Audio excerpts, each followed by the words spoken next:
ብቻዬን አይደለሁም ከባድ እንግዳ ይዤን የመጣሁት የበርካታ ዓለም አቀፍ ሽልማቶች ባለቤት ፍየሉ ዶክተር ተዘራ መልካሙን ነው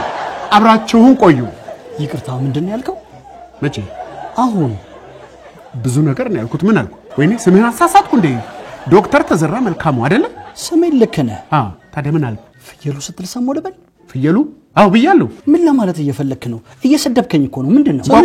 ኖ አይ ስድብ አይደለም አክብሮት እኮ ነው አድናቆት ነው ትላልቅ ብቃት ያለው ስራ የሰሩ ሰዎች ሲደናነቁ እንትና እኮ ጎት ነው ሲሉ አልሰማም ሰምቻለሁ እና ታዲያ ጎት ማለት ፍየል ማለት አይደለም እንዴ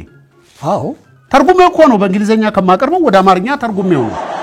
ጎት የሚለው ፍየል ያልኩ ጎት እኮ ማለት አብሪቬሽን it means greatest of all times ማለት ነው የምን ጊዜው ምርጥ እንደማለት ነው እንደገና አስተዋውቀዋለሁ እንግዳችንን እንደገና አስተዋውቀዋለሁ ክቡራን አድማጮቻችን እንግዳችን ሁላችሁም የምታውቁት የማህበረሰብ ሳይንስ ሊቁ የበርካታ ዓለም አቀፍ ሽልማቶች ባለቤት የምን ጊዜ ምርጡ ፍየሉ ዶክተር ተዘራ መልካሙን ነው አብራችሁን ቆዩ አሁንስ